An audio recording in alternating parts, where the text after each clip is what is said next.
you ignore your cat when its hair suddenly stands on end? Do you shrug off your dog's terrified barking? Do you dismiss your child's claim to have seen someone at the foot of the bed? You do?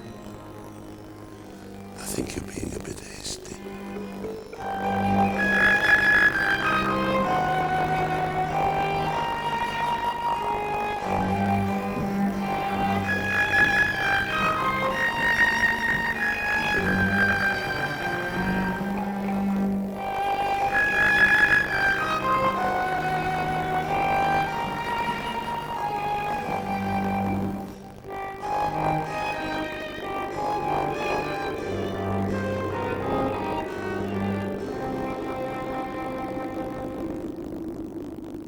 In the two ghostly tales we've got for you this time, there's the story of a little girl who, when she was alone, kept running to her parents to ask, "Who's that boy playing in my room?" And there's evidence of a family of ghosts at a cottage in the Suffolk countryside. We've taken Lizzie Falconer, our psychic medium, to both places to investigate, and of course, we've told her absolutely nothing. Everything she reveals comes from her spontaneous psychic sense. Now, our first ghostly tale concerns the Wig and Pen, a busy pub in the middle of Northampton. Lizzie went to meet landlords Martin Tyrrell and Michelle Eastman, along with James Ford Elder, a former employee.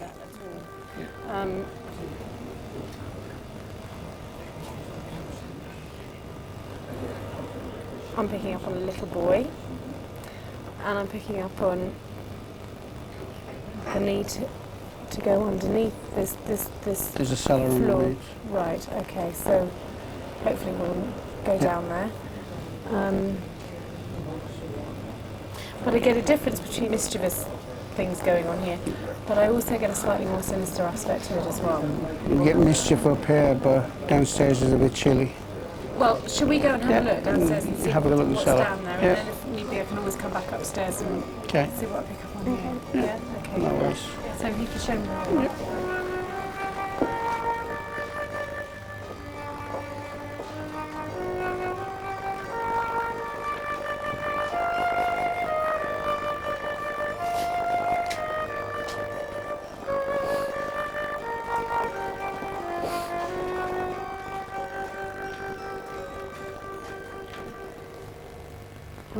What I'm aware of is quite a tall man down here, and quite a sinister character, and he's standing behind you, James. I feel cold, more cold than I do usually down here, but it doesn't bother me. There is something very grumpy, very moody about him. He's upset. And he doesn't particularly like people interfering. That was the first experience that I ever had in this place. I've come down to the cellar here to change one of these barrels down here. And as you can see, all the bottles are racked up on the shelves. I found 3 bottles .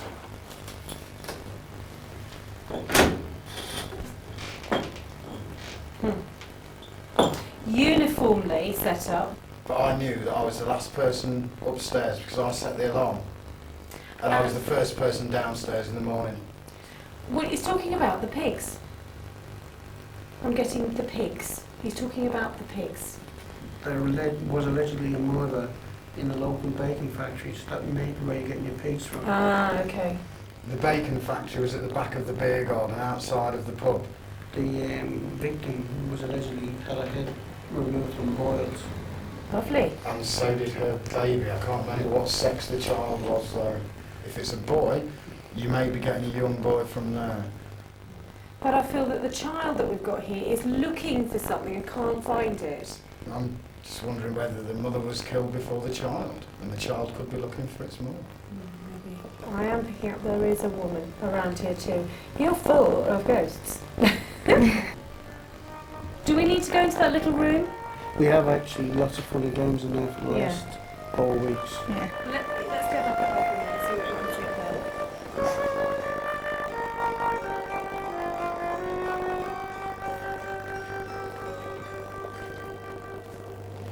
I'm getting a problem between meat and people. That's the relationship I get. The thing is, I feel that somewhere buried on this property is a body, at least one. But we wouldn't be looking at a whole body here, we'd be looking more at bones. I'm talking about dismembered bodies. Defleshed Yeah. bones, stripped first. Oh, I'm sorry, what I'm seeing is just so revolting. Because I'm seeing mince. And I don't think it's... I think we're looking at human mince here. Somebody got to the point where it wouldn't have mattered if it was people or whether it was animal. So a similar situation to Sweeney Todd. Yeah, I suppose so, yeah. Is that in relation to the alleged murder here? The fact that he murdered his mistress and his child, but did he only murder them, or was there more people involved? I'm getting some sort of lost track of what was right and what was wrong. I lost track of what was right and what was wrong. Someone almost... Well, let's face it, anybody's going to kill somebody who's hardly complimentous, but I'm getting somebody who's really lost the plot here. And just didn't know what he was doing. I mean, yeah, bonkers. Are there other rooms that we need to go and look at that you've had activity in as well? Okay. Should we go and do that then and see what we get up there? Okay. I'd like to spend the night down here. We'll talk about it now.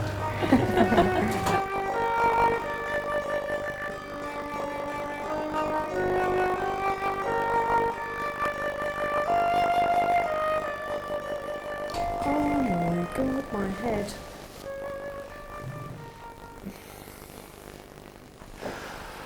I'm very disorientated in this room. I feel very giddy and very sick in this room. Crying. I'm getting crying, sobbing, crying. And pain. And the child again. Frightened, crying child. Michelle, you in particular, I think you're going to tell me something about this, aren't you?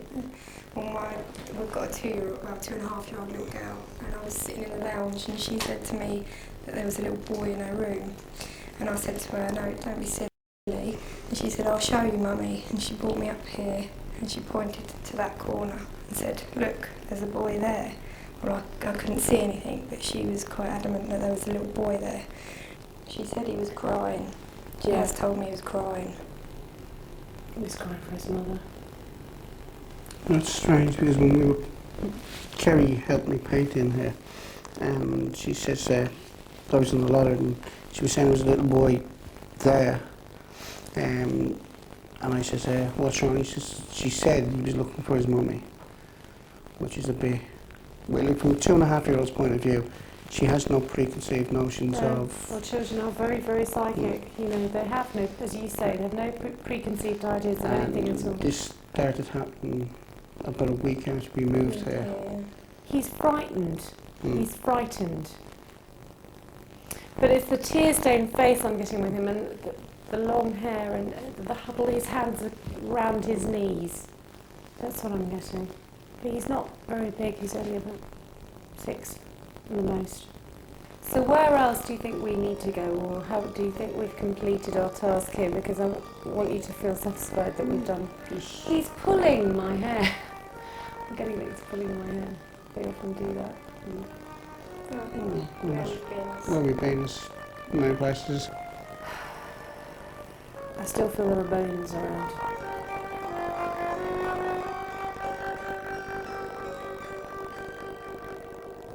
Lizzie seemed to describe it in graphic detail, especially down in the cellar when she said there's someone there behind you. I felt as though I'd turned ice cold and that maybe something was there. I've done this job for 20 years, I've never come across anywhere that has so many dodgy experiences or dodgy occurrences. Before I come here, I didn't really believe in anything like this, but it certainly has opened my mind up to things. But it is a big coincidence that an adult, Very, yeah. i.e. the medium, and a 2.5-year-old that are totally unrelated are seeing similar things. So there you have it. A macabre murder at a bacon factory. And the tragic tale of that little child looking for its mother. Too often the long and troubled history of these old places holds such terrible sadness. On that unhappy note, we're going to take a break. Don't go away.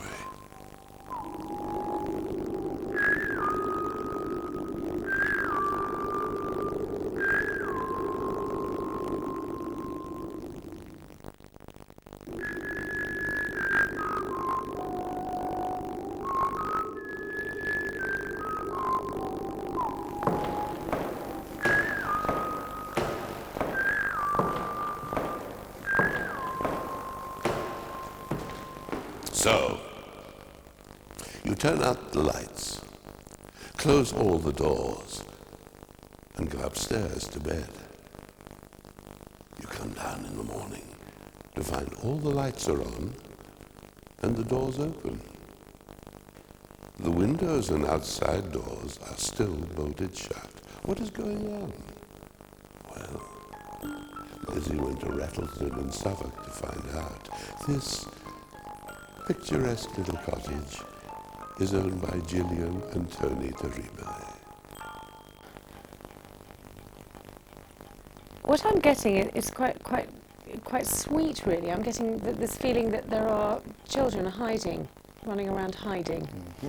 And I do feel that there is certainly a feeling that sometimes you're being watched. We are being watched. Yes. Yes. Fascinating. Yes. You own animals, is that correct? Yes. Do they pick up on things? Yes. Yes. Yes, they do. But they're never frightened. I've been sitting in the chair over there, and I did one evening had the cat on my lap, and I heard somebody breathing at my right shoulder, and I tested the cat and the dog and Tony, who was sitting over here. You suffocated them all, did you? But the cat was transfixed, you know. So it was interesting what you said about animals being stuck. The person I feel who's watching you is a woman. Oh, that's interesting. And hang on, we've got somebody here right now. Mm. Do you sense that as well, or yeah, right? Okay. It's as if somebody's sort of saying, "Well, you're welcome here, but it's my place too." Do you understand that? Yes, very much so. Okay. Very much so. Yeah. Well, we feel we're only caretakers of this sort of place anyway. Yes. Do you ever walk into to certain premises house and feel that you put something somewhere and it's moved? Yes. Right. Yes. Because what Very I'm getting is there's this feeling that you could have sworn it was there, and I'm getting the children do this, and then they move it. Lots of things have happened in this room, yes, and playful things have happened. There's a little barometer over by the main door there, an electronic barometer, and that was missing, and we searched for it for ages. You mentioned things missing for about 3 days, and when we came in one night, after visiting friends, we usually close all the curtains, close all the doors, cat stays here, dog stays in the dining room. And then in the middle of the night, got up, came down, and all the curtains were wide open, the doors were wide open, and there was a shaft of light coming from the landing, and in the shaft of light, shining down there on the floor, was the barometer. And of course, you know, I said to Tony the next morning, was it you? And he said, I thought it was you, and it was neither of us. Now, I know these things could be coincidences, but the thing is that we know, and there's only 2 of us that live here, that we haven't done it, if you see what I mean. Yes, absolutely. And For me, there's no such thing as a coincidence. No, well, I don't think so either. I mean, you know, I've been quite convinced for some time. And I do feel that all the spirits in this house are all connected with each other. Yes, yes. I'm looking at a family who worked very hard to survive. There's very much a feeling that it's their house. I'm looking Victorian times. Yeah. Yeah, it's almost as if they don't quite realise that they've gone. No. Oh, yes. Are they happy? Yes. I often feel surrounded by love. Yes. Yes. And care. That's good. That's Yes, great. yes, it is. That's Oh, yes, I'm it very is. pleased to hear that. Yes, yes.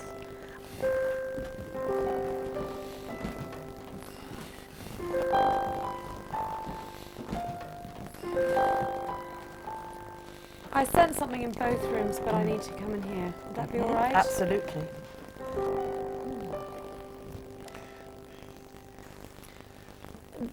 Jill, do you see things above the bed? Because I'm seeing things right now above the bed. I'm seeing as if little lights or little... I'm picking up on almost angelic work going on here, but I'm seeing an area above the bed that feels different. That's what I'm getting. I feel protected in this room.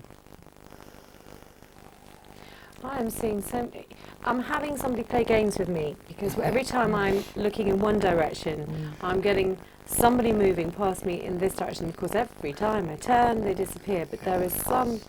It's those children. It is. Do you know? Do you know what I'm? I don't know how far you want us to go with discussing the point of death of this family here. Would that be all right to talk about? Absolutely. Because I feel that somebody died in this room. In fact, I'm pretty certain this is where death, you know, when somebody was on their dying bed, this is where it would happen. And what I'm feeling is that because there's something floating above the bed, I feel that that's at the point where it stopped. And then, of course, they didn't go any further.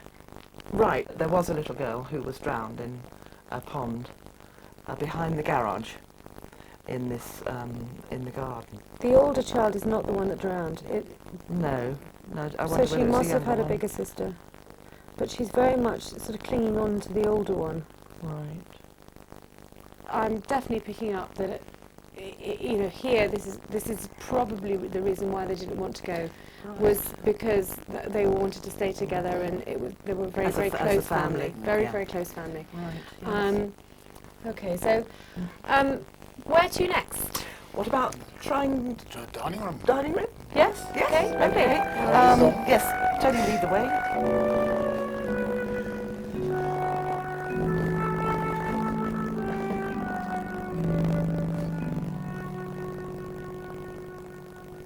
For me, this room feels much more masculine, and the male presence in the family is certainly more in this room.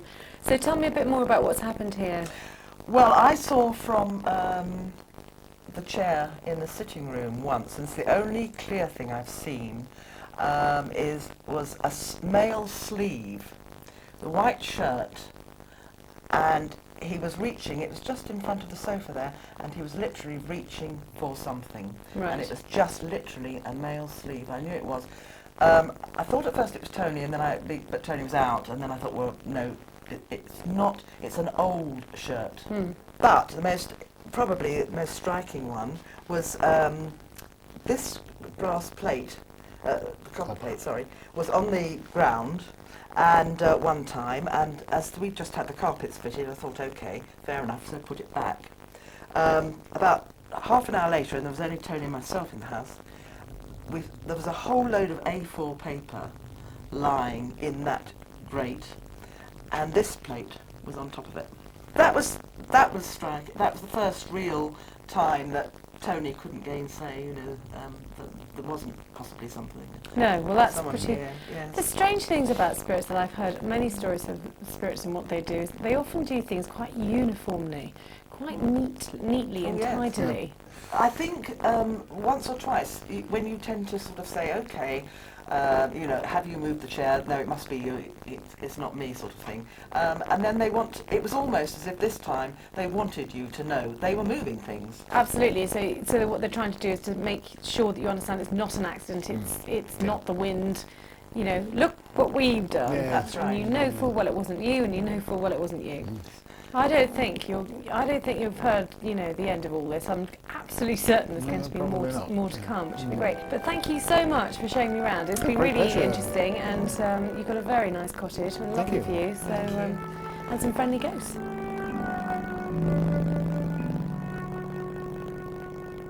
Yeah, well, I was very sceptical at the beginning, but now I think I shall see things, but not necessarily in a different light. I'm having experienced that this reading. I think that I'm now quite prepared to believe there are presences here.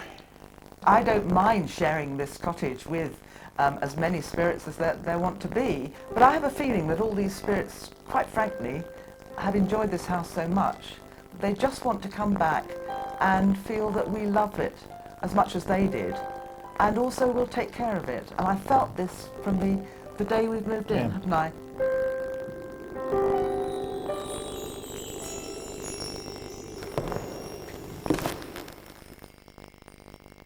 Father, mother, children. This is the first time in these programs that we've had an entire family of ghosts living on in their original home. A family home with vacant possession, says the estate agent.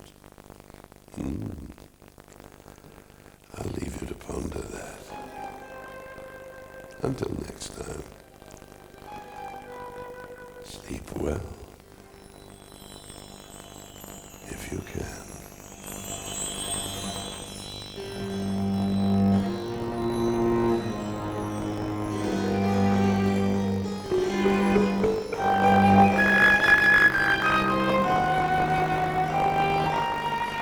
Next time, Joss Ackland returns with ghostly tales from Norfolk and Hertfordshire of heavy breathing and loud footsteps in the middle of the night. If you have a ghostly tale of your own, why not tell us about it? Call us on 01603 752 358. Standard call rates apply.